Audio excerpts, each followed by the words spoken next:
সকালবেলা জিমিনের ঘুম ভাঙতেই জিমিন ঘুম ঘুম চোখে চারিদিকে তাকায়। নিজেকে বেডে দেখে জিমিনের মনে পড়ে যায় রাতে তো সুগার সাথে ছিল, আর এটা তো সুগার ঘর না। জিমিন উঠে বসে সুগার কথা মনে করতেই একটু লজ্জা পায়। তাহলে কি সুগা আমাকে ঘরে দিয়ে গেছে? জিমিন হেসে পাশে তাকাতেই যখন জায়গাটা ফাঁকা দেখে তখন টের কথা মনে পড়ে। গত রাতে যেভাবে ছুটে বেরিয়ে গেছিল তারপর থেকে আর কোনো খোঁজ নেই টের। জিমিন তাড়াতাড়ি উঠে ফ্রেশ হয়ে নিজেই সুগার ঘরে চলে গেল। সুগার ঘরে ঢুকতেই দেখলো সুগা উপর হয়ে ঘুমোচ্ছে। জিমিন সুগাকে ঘুমোতে দেখে ওর পাশে গিয়ে বসলো আর আলতো করে ওর চুলে হাত দিল। সুগা নড়ে উঠলেই জিমিন হাত সরিয়ে নেয়। এখন কি ওকে ডাকাটা ঠিক হবে? ইস, এভাবে কাঁচা ঘুমটা ভাঙানো ঠিক হবে না। আমি বরং একাই যাই ওদের খুঁজতে। কথাটা ভেবে নিয়ে জিমিন উঠতে গেলে সুগা জিমিনের হাত ধরে রেখে জিমিনের কোলে নিজের মাথা তুলে দেয়। একটু আমার মাথায় হাত বুলিয়ে দাও না জিমিনা। এত শত চিন্তার মাঝেও জিমিনের হাসি পেয়ে যায় সুগার এরকম কথা শুনে। জিমিন সুগার এমন আবদার অপেক্ষা করতে না পেরে সুগার চুলে বিলি কেটে দিতে শুরু করে। সুগা, সুগা শুনছো? বলো। টিয়ার জাংকুকদা এখনো গেস্ট হাউসে ফেরেনি। জিমিনের কথাটা শুনেই সুগা ঝট করে চোখ খুলে সাথে সাথে উঠে বসে। জিমিন একটু ঘাবড়ে যায় সুগাকে এভাবে উঠতে বসে দেখে। ও সিট, কালকে রাতে তো জাংকুক ড্রাঙ্ক ছিল। আর তুমিও। সুগা জিমিনের কথা শুনে চোখ নিচে নামিয়ে নিল। কপালে দু আঙুল রগড়ে জিমিনকে কিছু বলতে গেলে জিমিন সুগাকে থামিয়ে বলল, তাড়াতাড়ি ফ্রেশ হয়ে নাও, ওদের খুঁজতে বের হবো, আমি আমাদের ঘরে আছি। বলে এক মুহূর্ত অপেক্ষা না করে জিমিন বেরিয়ে গেল। সুগা অসহায় দৃষ্টির সাথে জিমিনের যাওয়ার দিকে তাকিয়ে রইল। তারপর বেশি না ভেবে তাড়াতাড়ি ফ্রেশ হতে চলে গেল, কারণ দেরি হলে জিমিন আরো বেশি রেগে যাবে। ফ্রেশ হয়ে এসে রেডি হয়ে নিয়ে জিমিনকে সাথে করে গেস্ট হাউস থেকে বেরিয়ে গেল সুগা। কোথায় খুঁজবো বলো তো ওদের? যদি একসাথে না থাকে তাহলে তো আরো সমস্যা।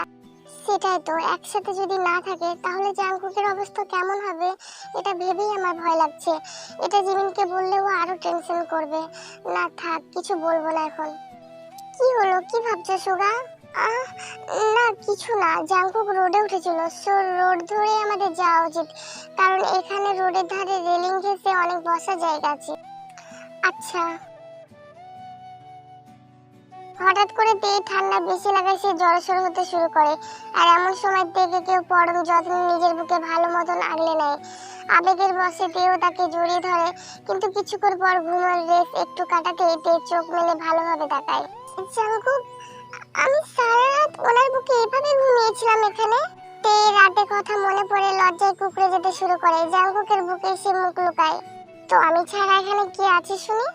তে জাংকুকের গলার স্বর শুনে জাংকুকের দিকে তাকালে জাংকুকের তের দিকে তাকায় আর মুচকি হাসে। তে চোখ নিচে নামিয়ে নিলে লাজুক ভাবে জিজ্ঞেস করে, আপনি কখন উঠেছেন? সকাল হতেই ঘুমটা ভেঙে গেছে, তাই একটু আশেপাশের পরিবেশটা উপভোগ করছিলাম আমার ওয়াইফের সাথে। জাংকুকের কথাটা কানে আসতে তে চোখ বন্ধ হয়ে গিয়ে গায়ে কাঁটা দিয়ে উঠলো। তে কি বলবে ভেবে না পেয়ে উঠে যেতে নিলেই জাংকুক তেকে আরো শক্ত করে জড়িয়ে ধরে।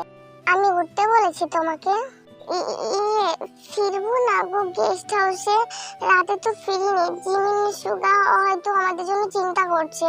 ও যদি আমাদের কথা ভাবতো তাহলে তো হয়েই যেত। কয়েক মাস ধরে ওর মাথায় শুধু তে তে নামটাই ভো ভো করছে। সুগা আর জিমিনকে একসাথে আসতে দেখলে জাংকুক তেকে ছেড়ে দেয় আর তে দূরে সরে উঠে দাঁড়ায়। ইস, কি লজ্জার ব্যাপার। বলেছিলাম আগে ছাড়তে, কিন্তু না, শুনলেন না আমার কথা।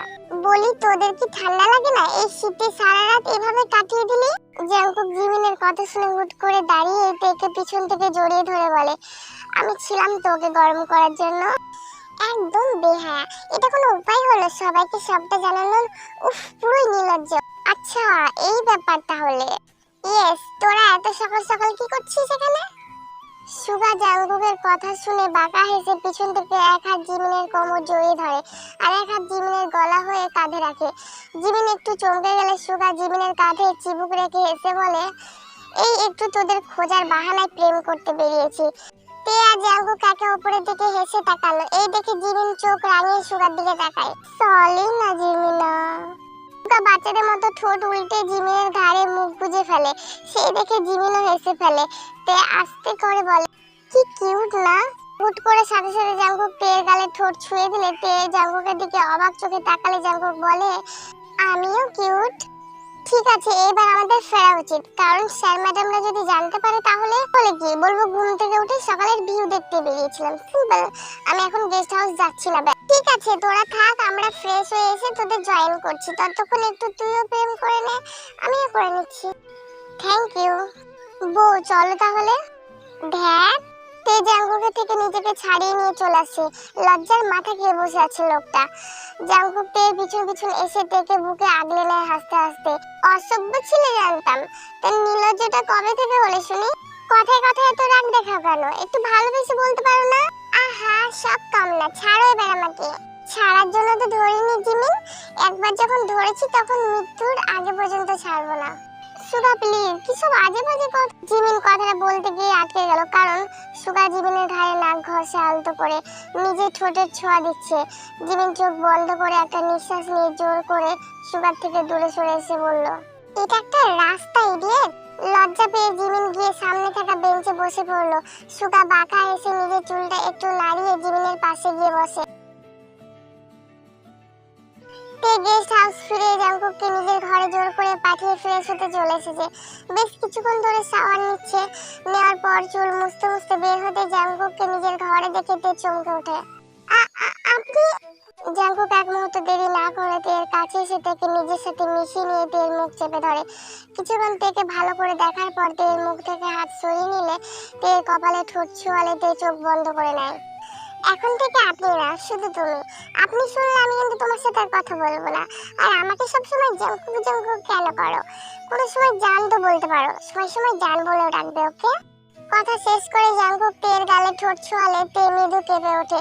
সোজা হয়ে জাঙ্কুক তের দিকে উত্তরের আশায় তাকালে তে নিজের দিকে তাকিয়ে হ্যাঁ বোধক মাথা নড়ায়। এত সকালে এতক্ষণ শাওয়ার নেওয়ার কি দরকার ছিল? এমনি সারা রাত ঠিকঠাক ঘুম হয়নি, তাই মাথা ধরেছে। মাথা তো আমার ধরে রয়েছে, তা ধরবে না কেন? ওইসব ছাইবা স্বভাবে গিললে তো হবেই। ট্রাস্ট মিতে, আমি ইচ্ছা করে খাইনি। সবাই এত জোর করলো আমাকে আর সুগাকে যে আমরা বাধ্য হয়েছিলাম। এতদিন পর সবাই জোর করলো, সো তাই বলে অতটা? আমি একদম পছন্দ করি না ড্রাঙ্ক করা। আই এম সরি, আর হবে না। তে জাঙ্কুকের কাছ থেকে নিজেকে ছাড়িয়ে নিয়ে সরে আসতে চাইলেও পারে না। জাঙ্কুক থেকে পিছন থেকে শক্ত করে জড়িয়ে ধরলে তে বলে, কি কি করছেনটা কি? ছাড়ুন আমাকে। কি বললাম আমি কিছুক্ষণ আগে তোমাকে? আসলে এতদিনের অভ্যাস তো, তাই ভুল হয়ে গেছে, সরি। ভুল যখন করেছো দেন পানিশমেন্ট তো পেতেই হবে, তাই না? কি পানিশমেন্ট? জাঙ্কুক তের কথা শুনে বাঁকা হেসে তের ঘাড়ে মুখ গুজলো। তেকে আরো শক্ত করে ধরে নিজের কাছে টেনে নিয়ে তের ঘাড়ে আলতো স্পর্শে ঠোঁটে ছোঁয়াতে শুরু করলে তে বুঝতে বাকি রইল না জাঙ্কুক কি করতে চাইছে। জাঙ্কুকের স্পর্শ পেয়ে তের নিঃশ্বাস ভারী হয়ে আসলো। তে নিজের জামা মুঠ করে ধরে, অনুভব করে জাঙ্কুকের নিঃশ্বাস। জাঙ্কুকের নিঃশ্বাসও তের মতোই ভারী হয়ে এসেছে। জাঙ্কুকের উষ্ণ নিঃশ্বাস নিজের কাঁধে এবং শীতল ছোঁয়া নিজের শরীরে পেতে তে নিজে ঘুরে গিয়ে জাঙ্কুকে জড়িয়ে ধরে চোখ বন্ধ করে নেয়। জাঙ্কুক তের মুখটা দুই হাতের মাঝে আগলে সামনে এনে কপালে ঠোঁট ছোঁয়ায়। তে চোখ মেলে জাঙ্কুকের চোখে চোখ রাখতেই জাঙ্কুক তের ঠোঁটে আলতো করে ছোঁয়ায় আর তে আবেগে জাঙ্কুকের শার্ট খামচে ধরে। জাঙ্কুককে জড়িয়ে ধরে স্থিরভাবে জাঙ্কুকের কাঁধে মাথা রেখে দাঁড়িয়ে আছে ওইভাবে। এখন মনে হচ্ছে আরো আগে ওনাকে মেনে নিলে আমার শান্তির জায়গাটা আরো আগে পেয়ে যেতাম আমি। তে জাঙ্কুকের ঘাড়ে মুখ ঘষতে ঘষতে বলে, জাঙ্কুক জান, জিমিন আর সুগা আমাদের জন্য অপেক্ষা করছে, ছাড়ো এবার আমাকে। জাঙ্কুক আরো শক্ত করে তেকে জড়িয়ে ধরলে তে বুঝতে পারে তের কথা শুনে খুশিতেই তেকে জড়িয়ে ধরেছে। জাঙ্কুক তের কাঁধে নাক ঘষতে ঘষতে বলে, ওদেরকে ওদের মতো টাইম স্পেন্ড করতে দাও আর আমাদেরকে আমার মতো। আমি চাইছি না এখন কারোর সাথে তোমাকে শেয়ার করতে। তে কিছু বলতে গিয়েও বলে না, থেমে গেল। জাঙ্কুকের সাথে যতটা বেশি সময় কাটাচ্ছে তত বেশি যেন তের ভালো লাগছে।